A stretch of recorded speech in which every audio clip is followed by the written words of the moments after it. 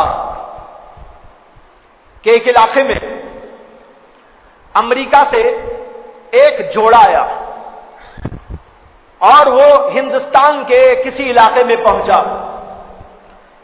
اور وہ علاقہ بہت ہی شدید سردی کا علاقہ تھا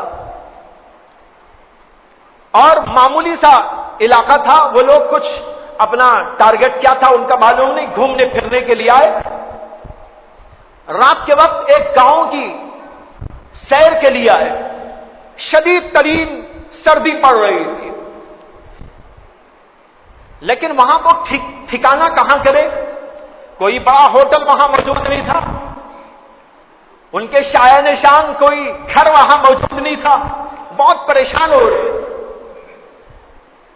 چلتے چلتے انہوں نے ایک آدمی سے ملتے ہوئے پوچھا، کیا ہم باہر سے آئے ہیں اور رات یہاں گزارنا چاہتے ہیں، یہاں پر کوئی ہوٹل موجود ہے، تمہارے علم میں ہو تو بتاؤ۔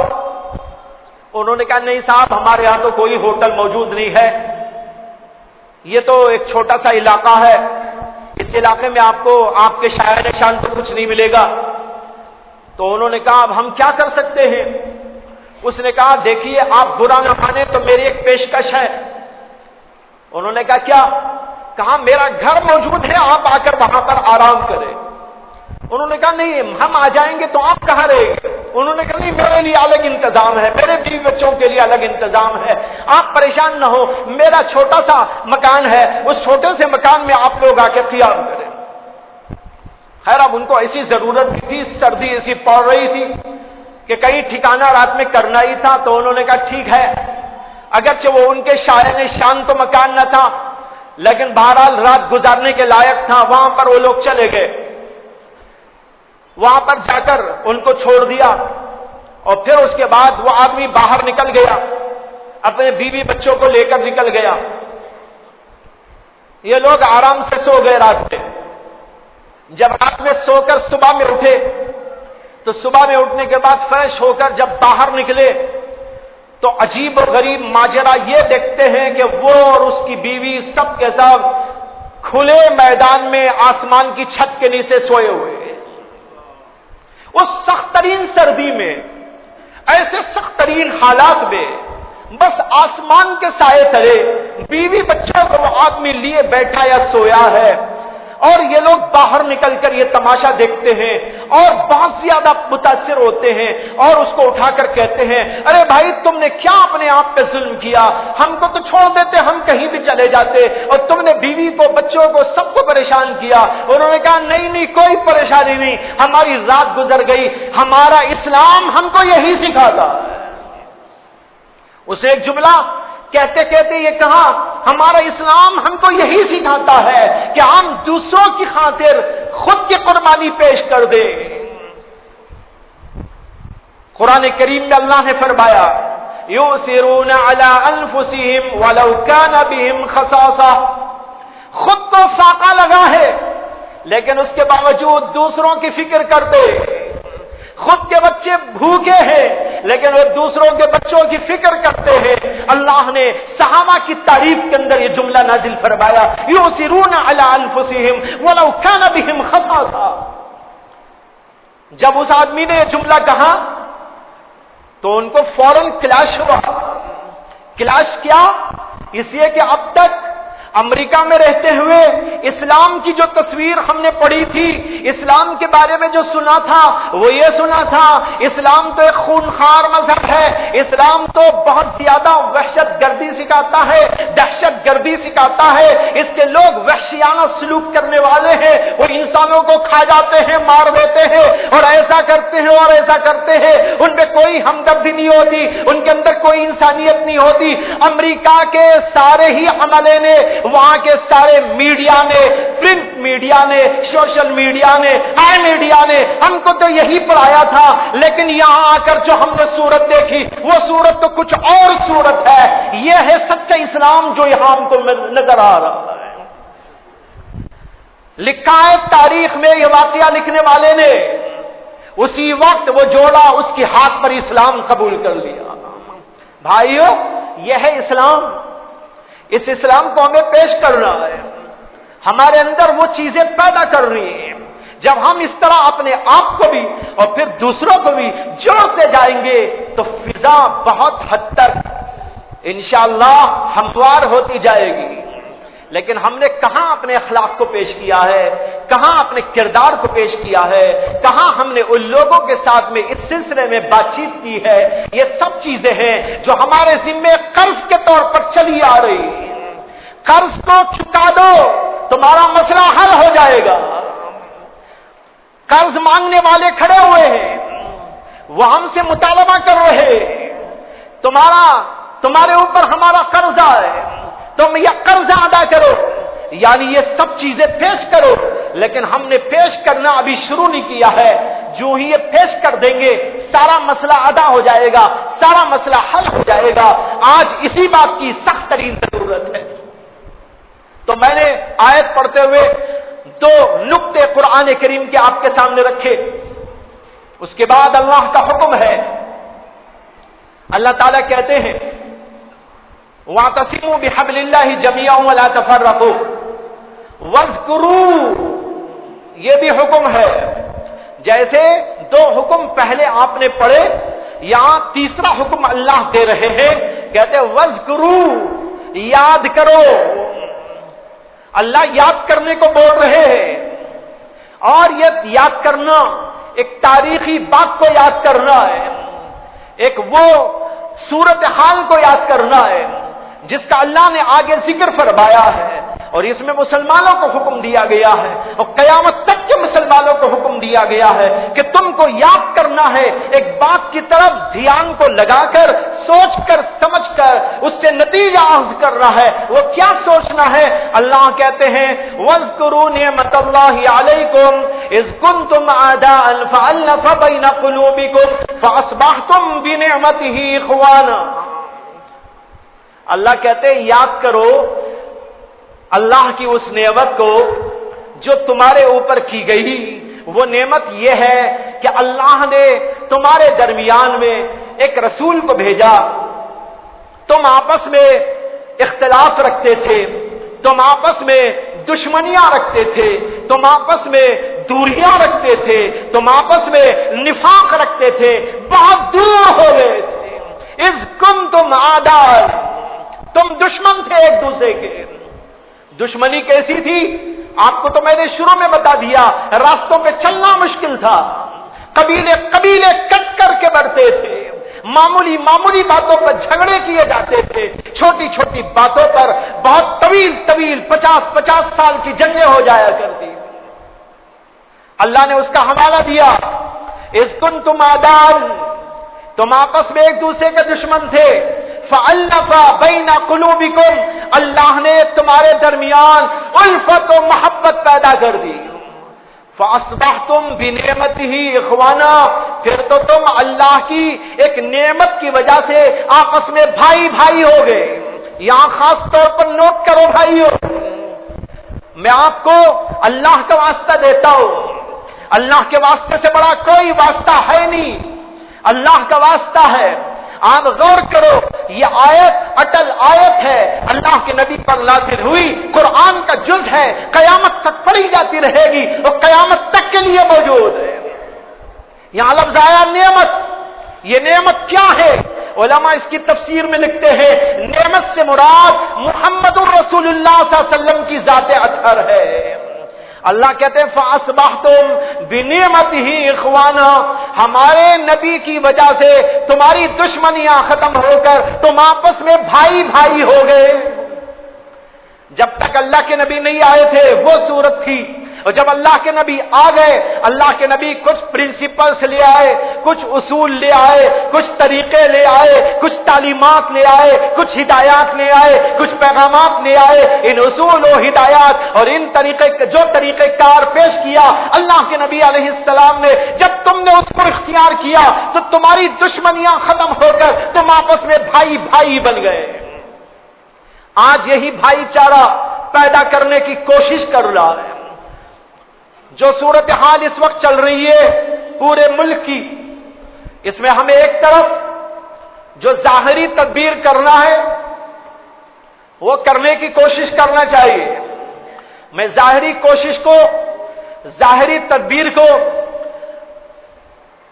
جو ہے یہ نہیں بول رہا ہوں کہ نہیں کرنا چاہیے، جو ظاہری تدبیریں ہوں وہ تو کرنا چاہیے، ان تدبیروں کو جو ہے پاورفل طریقے پر اختیار کرنا چاہیے، اور اپنا جو حق موجود ہے اس حق کو لینے اور اس حق کو حاصل کرنے کی مکمل جد و جہد کرنا چاہیے۔ قوانین کے ضابطے کے اعتبار سے جو بھی ہم کو حق اس جمہوری ملک کے اندر دیا گیا ہے، اور جمہوری ملک کے قوانین کے تحت ہم ہر اس چیز کو اختیار کریں جو اس کو روا رکھتا ہے، جائز رکھتا ہے۔ جیسے کہ اب تک مختلف جگہ پر ماشاءاللہ بہت سارے لوگوں نے اس سلسلے میں کارروائیاں کی اور کرتے جا رہے ہیں، لیکن یہ ایک تدبیر ہوگی، لیکن اس پر ہماری زندگی کا مدار نہیں ہے، سارے کا سارا انحصار اس کے اوپر نہیں ہے، بلکہ اس کے بعد وہ ہے جس کی طرف میں اشارے کر رہا ہوں، جس کی طرف آپ کی توجہ دلا رہا ہوں، ان میں سے 1-2-3 باتیں تو یہاں پر آپ کے سامنے آ گئی۔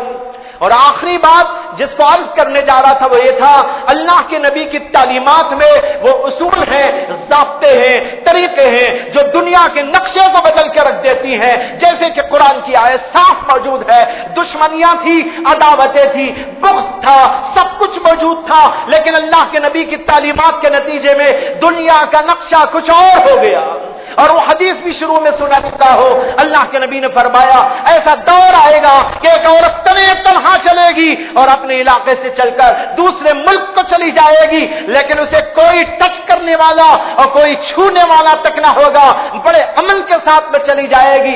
دور ایک وہ تھا، اور ایک دور یہ جو اللہ کے نبی نے بتایا اور دنیا والوں نے اس دور کو دیکھ لیا ہے۔ لیکن آج جب حالات پھر سر اٹھا رہے ہیں، جگہ جگہ ظلم و غارت گری کا بازار گرم ہے، مختلف انداز سے انسانوں کو، مسلمانوں کو اور اللہ والوں کو پریشان کرنے کی کوششیں کی جا رہی ہے، تو ان میں ایک طرف ہم سب لوگوں کو ظاہری تدبیر جو اختیار کرنی چاہیے اس کو مکمل طور پر، پاورفل طور پر اختیار کرنا چاہیے، لیکن اس کے ساتھ اس بات کو کبھی فراموش نہ کریں کہ ہماری زندگی کا سارا انحصار ان چیزوں پر ہے، بلکہ ہمارا انحصار تو ایک دوسری چیز پر ہے، وہ یہ ہے کہ ہماری زندگیاں قرآن و حدیث کے مطابق ہو جائے۔ میں نے شروع میں ایک آیت پڑھی تھی، لیکن اس کے اوپر کچھ اظہار خیال نہیں کر سکا، اس کی تشریح بھی نہیں کر سکا۔ اس وقت صرف ترجمہ کرتا ہو، موقع ملے تو پھر دیکھا جائے گا۔ اللہ تعالیٰ کہتے ہیں وقال الذین کفروا لرسلہم، کافر لوگوں نے اپنے زمانے کے پیغمبروں سے کہا، اس میں جمع کا صیغہ آیا ہے لرسلہم، اپنے رسولوں سے کہا۔ اپنے رسولوں کا مطلب یہ ہے اپنے اپنے زمانے اور اپنے اپنے علاقوں کے رسولوں سے کہا۔ سارے مل کر سارے رسولوں کو نہیں بول رہے تھے، بلکہ اپنے اپنے زمانے کے پیغمبروں کو بول رہے تھے، اپنے اپنے علاقوں کے پیغمبروں کو بول رہے تھے۔ کیا بول رہے تھے؟ اللہ نقل کر رہے ہیں کہ ان لوگوں نے رسولوں کو کیا دھمکی دی اور رسولوں کے ماننے والوں کو کیا دھمکی دی۔ کہتے ہیں ان لوگوں نے کہا لَنُخْرِجَنَّكُمْ مِنْ أَرْضِنَا أَوْ لَتَعُودُنَّ فِي مِلَّتِنَا، ہم تمہیں یہاں سے نکال دیں گے، یعنی تو تم ہمارے مذہب میں داخل ہو جاؤ۔ کون سا نعرہ ہے بھائیو؟ یہ وہی تو ہے جو انڈیا میں بھی لگ رہا ہے، معلوم ہوا پرانا نعرہ ہے، نیا نعرہ نہیں ہے۔ یہ نعرہ بہت پہلے لگانے والوں نے لگا لیا ہے، لیکن اللہ نے کیا اس کا جواب دیا؟ ہم سب کو بتا دینا چاہتے ہیں ہم تمہارا جواب نہیں دیتے، اس لیے کہ ہم نے اپنے آپ کو اللہ کے حوالے کر دیا ہے، اللہ ہمارا جواب دینے والا ہے۔ اس کی مثال ایسی جیسے ایک بچہ ہو، اس کو کسی نے تھپڑ مارا، بچہ تھپڑ کا جواب دے گا یا ابا کو بولے گا؟ اماں کو بولے گا۔ جب ابا کو اماں کو بولنے جائے گا اسے اطمینان ہو جائے گا، اب میرا تو باپ جواب دے گا، مجھے کچھ کرنا نہیں ہے نا۔ بالکل اسی طریقے پر ہم کہتے ہیں اللہ ہمارا جواب دے گا، جیسے کہ اس زمانے کے لوگوں کا جواب بھی اللہ نے دیا۔ اللہ جواب دیتے ہیں اور فرماتے ہیں فَأَوْحَىٰ إِلَيْهِمْ رَبُّهُمْ لَنُهْلِكَنَّ الظَّالِمِينَ وَلَنُسْكِنَنَّكُمُ الْأَرْضَ مِن بَعْدِهَا۔ پیغمبروں پر اللہ نے وحی نازل کی کہ ظالموں کو ہم ٹھکانہ لگائیں گے، ظلم کی حکومت چلا نہیں کرتی، ہاں کفر کی حکومت دنیا میں چلتی ہے۔ اگر کفر کے ساتھ جو ہے سیاست والے، حکومت والے انصاف کو سامنے رکھے، ان کی حکومت چلے گی۔ دنیا میں بہت ایسی حکومتیں چلی ہیں کہ انصاف تھا، عدل و انصاف موجود تھا، کفر بھی موجود تھا۔ اللہ تبارک و تعالیٰ ایسی حکومتوں کو چلاتے ہیں اس لیے کہ کفر جو بھی کرے گا اس کا نتیجہ تو وہ قیامت میں بھگتے گا، لیکن اس کے انصاف کی وجہ سے ساری دنیا کو سکون ملے گا۔ اس لیے اس کے عدل و انصاف کی وجہ سے اللہ اس کی حکومت کو طویل کر دیتے۔ لیکن اگر کوئی مسلمان ہو کر بھی ظلم کی حکومت قائم کرتا ہے، اللہ ظلم کی حکومت کو دنیا میں باقی نہیں رکھتے۔ یہ نقطہ یاد رکھنے کے قابل۔ اللہ نے یہاں پر کہا لَنُخْرِجَنَّكُمْ، انہوں نے کہا تو اللہ نے اس کے جواب میں فرمایا کہ لَنُهْلِكَنَّ الظَّالِمِينَ، ہم ظالموں کو ٹھکانے لگائیں گے، وَلَنُسْكِنَنَّكُمُ الْأَرْضَ مِن بَعْدِهَا، اور اس کے بعد ہم تم کو جو ہے ٹھکانہ دیں گے۔ وہ تم کو کیا نکالیں گے؟ ہم تم کو ٹھکانہ دینے والے ہیں۔ یہی جواب آج ہم ان لوگوں کا دیتے ہیں جو یہ کہتے ہیں کہ بھائی یہاں نہ رہے، یہاں نہ رہے، یہ اللہ ہمارا جواب دے رہے ہیں کہ ہم سب کچھ کر لیں گے، لیکن یہ کس وقت میں ہوگا؟ یہ نقطہ ہے سمجھنے کا۔ میں نے ابھی ایک چھوٹی سی مثال دی، ایک کاش کہ ہم کو سمجھ میں آ جائے، اگر کسی لڑکے کو، کسی بچے کو کوئی مارتا ہے، دشمن مارتا ہے، وہ ماں باپ کو جا کر کہتا ہے، ماں باپ کی گود میں پناہ لے لیتا ہے۔ اللہ تبارک و تعالیٰ بھی یہی کہتے ہیں، ارے بندو اگر تمہیں کوئی ستا رہا ہو، اگر تمہیں کوئی پریشان کر رہا ہو، اگر تم کو کوئی دھوکہ دے رہا ہو، اگر تم کو کوئی دھمکی دے رہا ہو، ایسی صورت کے اندر تم میری پناہ میں آ جاؤ، میں تم کو پناہ دینے کے لیے تیار۔ لیکن اب ہمیں اللہ کی پناہ میں جانا ہے، اسی لیے آگے اللہ نے کہا ذالک لمن خاف مقامی وخاف وعید، یہ جو وعدہ اوپر کیا گیا یہ ان لوگوں کے لیے وعدہ ہے جو ڈرتے ہو میرے دیکھنے کی وجہ سے. اللہ کا ڈر ہو رہا ہے، اللہ دیکھ رہے ہیں، میں غلط نہیں کر سکتا، میں زبان غلط نہیں ہلا سکتا، میں کوئی غلط کام نہیں کر سکتا، میں اللہ کے خلاف کچھ نہیں کر سکتا. اللہ کی شریعت پر گامزن ہوتا ہے.